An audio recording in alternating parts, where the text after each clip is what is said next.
His fingers, as he passed, let go a music as of tunes blown tremulous in glass. Emily Dickinson's life is a study in contrasts.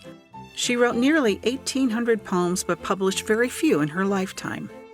She lived her entire life in Amherst, Massachusetts, and never married, yet lived a vivid and often passionate life of the mind. Writer Martha Ackmann's new book about Dickinson chronicles 10 pivotal moments in the poet's life. More than a biography, These Fevered Days reads like a novel as we see the world through Dickinson's eyes. There are so many myths about Dickinson, that she lost out in love, that she was this waif of Amherst, that she lived upstairs in her father's bedroom and never came out. But in reading her letters, all of them, all 3 volumes, over 1,000 letters, you see a different portrait. Meticulously researched, 10 Fevered Days immerses the reader in Emily Dickinson's world to show us the real person and poet beyond the myth.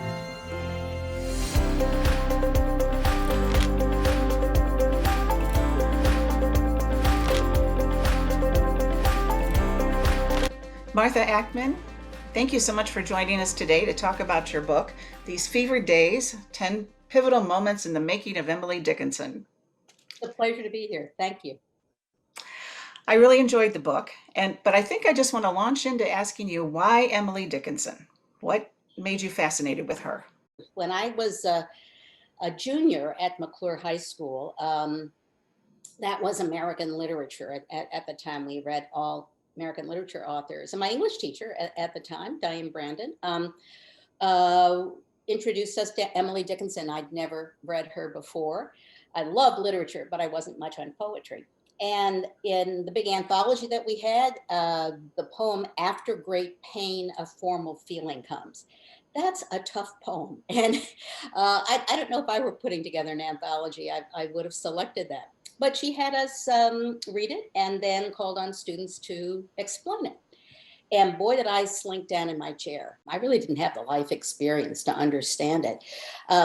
But here was the miraculous thing. While I couldn't explain it, I did on some level understand it. And that set me off on really a search for the rest of my life to really come to learn what that quality in Dickinson's poetry was all about.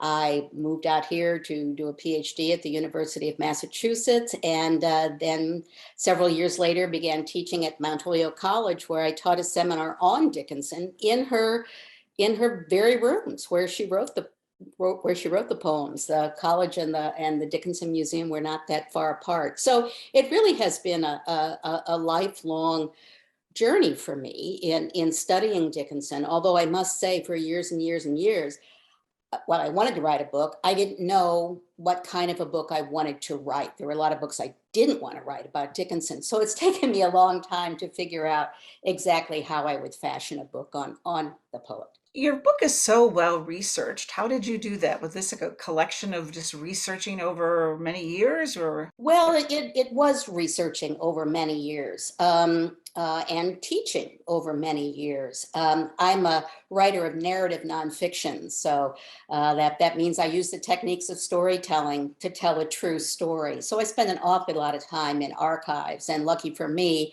Emily Dickinson's letters and her poems, about half of them are at Amherst College, the other half are at Harvard University. So living in Western Massachusetts, I was positioned in a good spot. You focus on 10 moments in her life, basically days or, short spans of time. What was your favorite moment in her life when you were looking for those 10 pivotal moments? I wanted to have the beginning be when she was young, when we first kind of hear her voice, when I heard her voice for the first time, her poetic voice. I wanted to end it with the day she died. So the days span her life, from the time she was about 14 until she died at age 55. So the day that I think I liked the most was when she was about in her 20s, and she was writing a letter to a cousin and recalling a day that they had spent together a couple of months early. And the letter goes something like this. The lines go, do you remember that October morning when our families went out riding in a carriage, and you and I in the dining room decided to be distinguished It's a great thing to be great, she said. So I love that ambition. I love that thinking large. I love that commitment to doing it big, and so that was one of the things I think that I brought that was somewhat new to our understanding of Dickinson, that there was this ambition. Now, of course, Dickinson didn't publish all that much in her lifetime. She published only about a dozen poems, mainly in newspapers during her life, and a lot of questions about that. Why didn't she publish more? But I think it had to do with Dickinson took the long view, and she had a very difficult time also letting go of poems. She was always rewriting them, sometimes years, decades later. So when she says, I want it to be distinguished, I think she was saying, this is life's work that I'm going to set out here, and I'm going to do it the way I want to see it, and in the time that it will take me to do it. And that didn't necessarily mean write a poem, send it off, get it published. She had a very different perspective on that. She does come across in your book as someone who's ambitious and very passionate about her poetry. And a lot of things along the way interfered with that, kind of the domestic things that were expected of a woman in the 19th century. And she was pretty fierce about wanting to have that time with her writing. She was. I'm glad you mentioned that. The Dickinsons were an upper middle class family. They could afford to hire help, but that didn't mean that Dickinson was left off of doing the household chores, all of which really fell to the women in the house.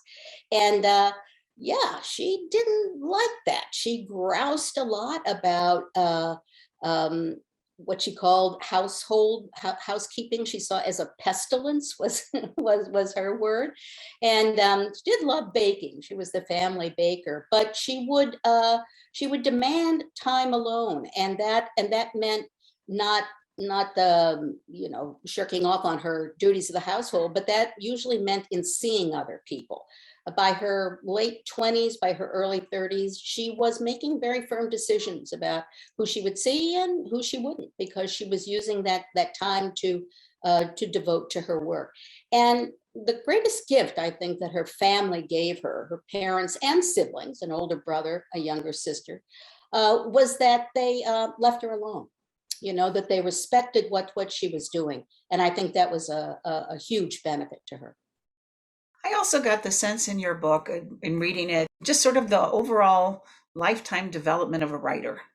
Yes, I think sometimes we mistakenly think that writers are inspired, that they don't have to work at it, that the words just come to them.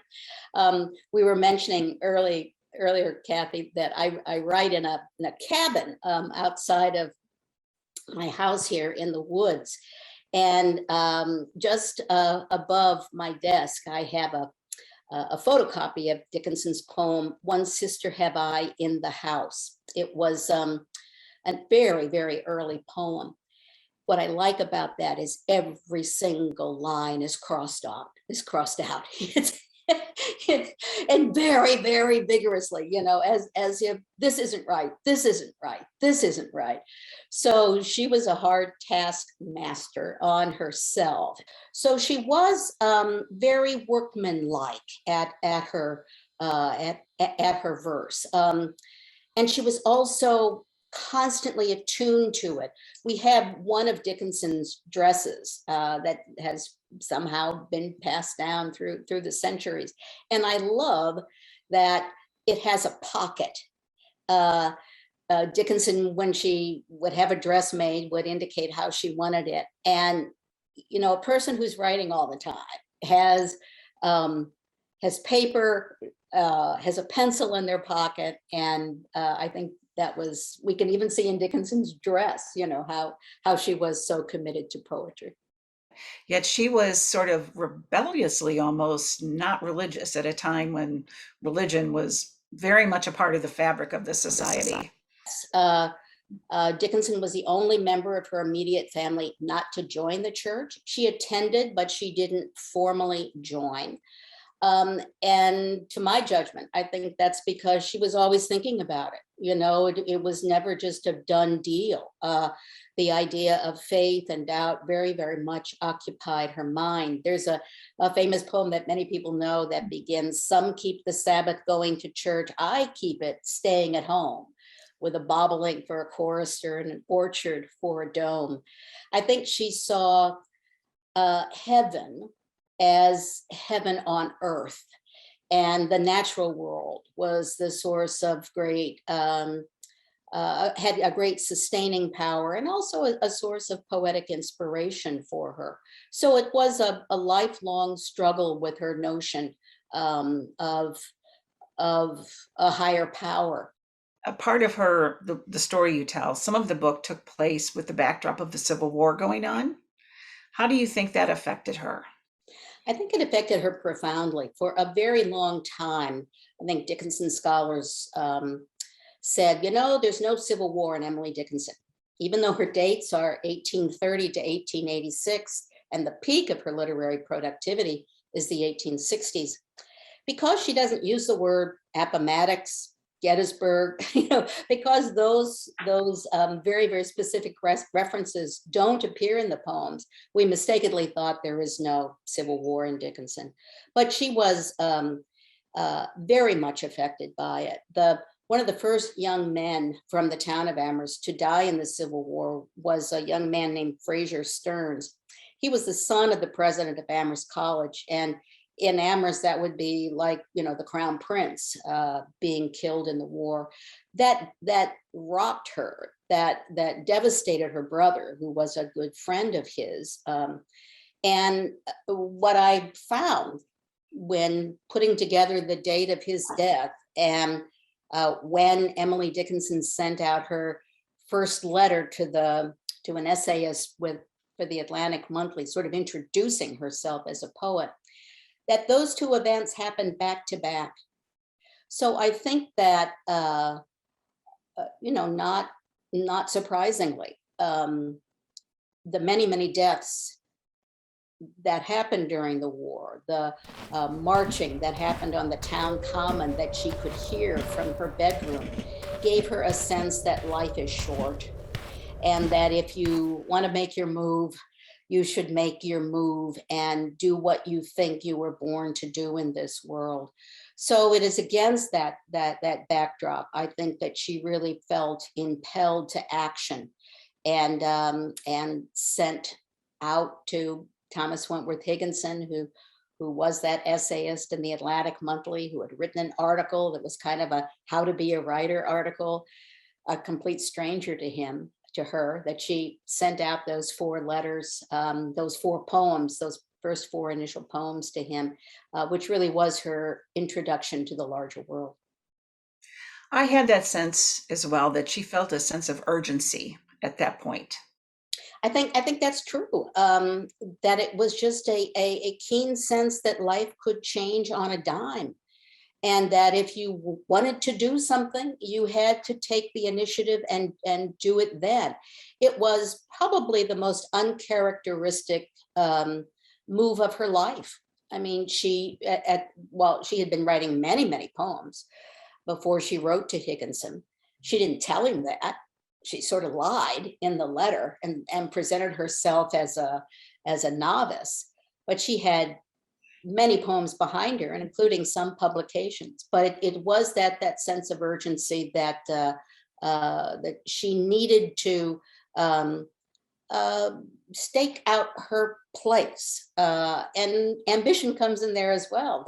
That theme of ambition, that she had the confidence to say, here it is, this is what I'm doing. Higginson, like her sister-in-law Sue, gave her some advice that she didn't take. But that friendship that began when she was 31 years old and that lasted to the end of her life very much sustained her. And I think Higginson eventually understood who he was dealing with, that this really was a genius, and kind of like the attitude her parents had, get out of her way. She knows what she's doing. So Emily Dickinson is sort of an enigma to a lot of us, and we may sort of dismiss her or just think of her as a recluse. But not only did she have a very vivid life of the mind, but she also had some romances along the way in her letters that appear. Right. Dickinson wrote 4 letters to someone she only identified as the master. And the letters are like nothing else she ever wrote. They are passionate, they are anguished. They are in some ways presenting herself as defeated, as annihilated by the lack of returned love. And we don't know exactly who the master was. And I know when I set out, you have to write a book proposal before you write a book. And when I was writing the book proposal, I said, I'm going to find out who the master was. Well, I couldn't. There are many theories about it. Some include maybe it was just kind of a figment of her imagination that she was playing with. And again, it's unclear if she ever sent the letters, but there certainly seemed to be a lot of passion there. Later in her life, Dickinson wrote a number of letters to a man who was older than she was, a man of her father's generation, Otis Lord. He was a judge in Salem, Massachusetts.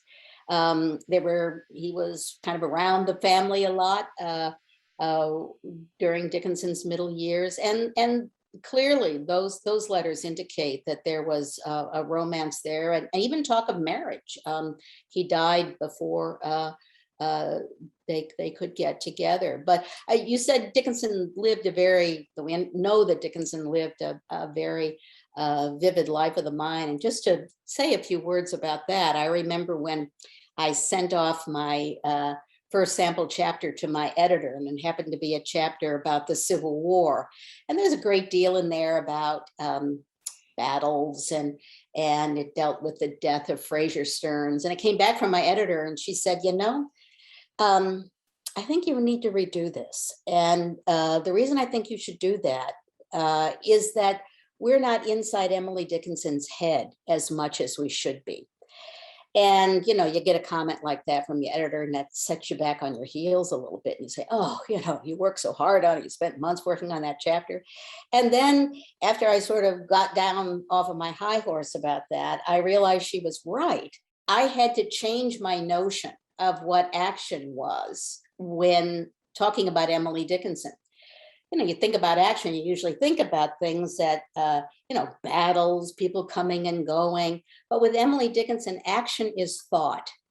So instead of reading her letters for what happened, who visited, who went where, I began to read them for what she was thinking about. And that really was a sea change for me. It was a very, very different way for me to get inside her, for thinking about her. And I was glad for the advice from my editor.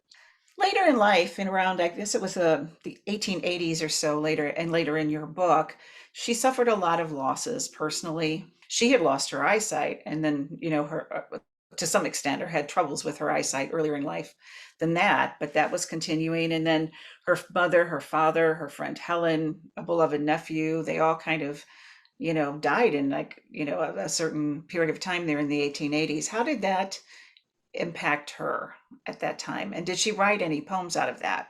Oh, sure. Many, many poems, not only from that period, but even earlier in her life that deal with loss. I think she writes in a letter during that period in the 1880s saying, the depths have been too deep for me. And but what is important to understand, I think, is that she never stopped writing. That writing was this life force. And the last words that she wrote were to cousins that she was so close to, the ones that she earlier in her life had talked about being distinguished. Her last words were little cousins called back. And those are actually the words on her tombstone. They seem so perfectly evocative for somebody like Emily Dickinson.